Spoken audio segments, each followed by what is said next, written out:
you're looking to get rid of the extra pounds that have somehow crept on over the last few years, well, you've come to the right place. You've tried the weight loss pills and the slimming clubs, but nothing ever seems to work long term. And before you know it, you've regained back the few pounds that you managed to lose. I'm a fat loss coach, and I have worked with hundreds of women to help them lose fat and build muscle, to build them that toned physique that you're after. And today, I'm going to break down exactly how you, as a complete beginner, can do the same. If you're new here, hi. Welcome, I am Lauren. I have been an online fitness coach for almost 4 years now, and over that time span, I have worked with hundreds of women who are fed up of yo-yo dieting, fed up of trying every diet under the sun, only to be left still really disliking what they see when they look in the mirror, fed up of walking into the gym and feeling like they have no clue where to begin. And with my help, they have ditched the fad diets and endless cardio, which were quite frankly leaving them miserable, and gained a shitload of strength and confidence. Now, first up, I want to clear up a couple of myths. Number one is that you need to lose fat first and then build muscle. You can do this at the same time, and building muscle is actually going to help you lose more fat. By building muscle, you are going to improve your metabolism, so your body will actually burn more calories while it's at rest. You will build shape to your muscles so that when the fat drops off, you're left with that toned, defined physique underneath. And it will help you to maintain your weight loss when you do reach your target. And myth number two is that strength training will make you bulky. I promise you, you cannot accidentally get bulky. It literally takes years and years of training and dedicated nutrition to get anywhere near bulky. I've been weight training now for almost 6 years. I can lift some fairly heavy weights, and I'd like to think that you probably don't look at me and the first word that comes to mind is bulky. So you might have guessed it already, but the first thing that we're going to do is strength train 2 to 3 times a week. In each workout, you want to have some form of squat variation. So squat, sumo squat, leg press, lunge, a hinge movement. So a deadlift, a Romanian deadlift, a hip thrust, a good morning, an upper body push movement. So a bench press, a shoulder press, a push press, a tricep extension, and an upper body pull movement. So a lat pull down, a bent over row, a cable face pull, a bicep curl. They are the 4 main things that you want to include. And then if you have time, you can look to include some accessory work. So that might be some core specific work. It might be something like a lateral raise or leg extensions. The key with your strength workouts is to keep on pushing and apply what's called progressive overload. So you are going to want to keep a track of what you're lifting. You can do this in the notes on your phone. You can do it with old school pen and paper. There are various different apps that you could download. But just keep a track of the weights that you're lifting and the reps that you're doing so that you can be sure each week you're trying to do just a little bit more. Repeat the same workouts for at least 4 weeks, each time aiming to go just a little bit further. So that might be doing an extra couple of reps. It might be adding in an extra set. It might be picking up a heavier weight. This is how your muscles are going to grow. If you just stick to the same weight every time, your muscles will adapt very, very quickly. Without getting all sciencey and absolutely boring you to death, our muscles are made up of little fibers. And when you work out, those little fibers will tear and then they will repair and rebuild themselves, which is what causes them to get stronger so that they can withstand similar stresses in the future. So in order to keep growing, we have to keep challenging them. The second thing that you're going to need to do is eat in a small sustainable calorie deficit. Now, I know that you have heard this term thrown around. The world and their wife bangs on about calorie deficit, but it really is the only way that you are going to shift body fat. It's physically impossible to drop body fat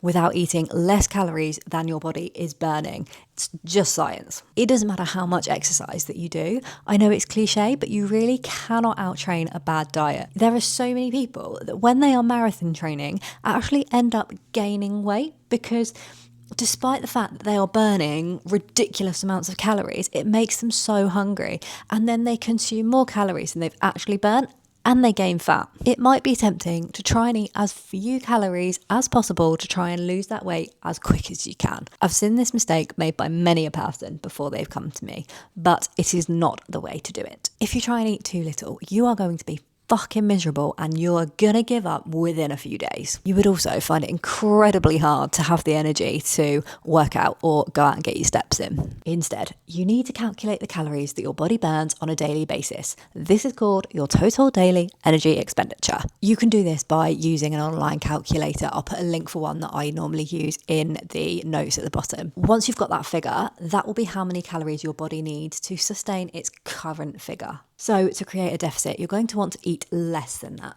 I would start by taking away 300 to 500 from that number, depending on what that starting number is. To keep a track of how much you're eating, your best bet is going to be to use an app like MyFitnessPal to count your calories. I've got another video on exactly how to do this, which I'll pop in the description below as well. Now, to help you stick to that deficit, the third thing you're going to want to focus on is getting plenty of protein into your diet. This is for a couple of reasons. One, protein is literally what our muscles are made up of. So by eating plenty, it's going to help us to make sure that we are maintaining and building that muscle mass rather than losing it. It's also going to help you recover faster from your workouts, but the main benefit of eating plenty of protein is that it helps to keep you fuller for longer, which when you're eating in a deficit is really, really helpful to help you to stop snacking in between meals. You know what it's like when, you've had breakfast, it gets to sort of 10, 11 o'clock in the morning and you're reaching for the pack of biscuits, the crisps in the cupboard because you're already hungry. As a general rule of thumb, you want to be aiming for between 1.6 to 2.2 grams of protein per kilogram of body weight. So using me as an example, I weigh about 62 kilos.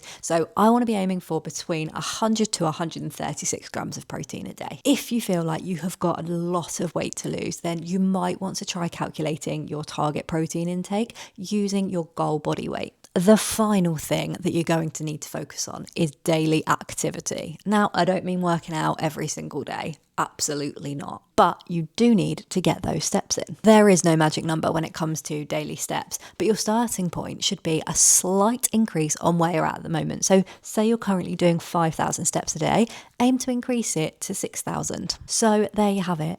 Everything that you need to get started. Be realistic about what progress is going to look like. I know that for years you've been conditioned to think that weight loss can happen really quickly with so many ads for programs that promise you're going to lose a stone in 30 days, and that is just not going to happen. If you're losing 1 to 2 pounds a week, that is very good progress.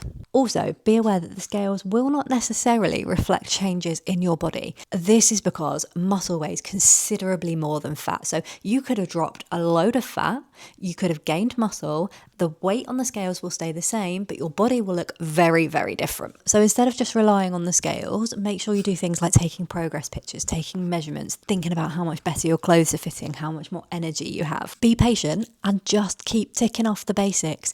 If you have a day where you go over your calories or you don't hit your steps, do not panic. Rome wasn't built in a day, and one day isn't going to ruin your diet. You are going to make mistakes along the way. That's just human, but it's how you respond to these mistakes that will make all the difference. One day of eating over your calories won't cause you a problem. But if you then take the attitude of, I've fucked it, I'm just going to eat over my calories for the rest of the week, then that will have an impact on your progress. If you found this video helpful, then please hit like and subscribe so you don't miss the next one. In the comments is a link to my 4 weeks of free fat loss coaching, which will give you a beginner-friendly gym plan to follow for 4 weeks, as well as help setting up your calories and steps. Thanks for watching. I'll see you in the next one.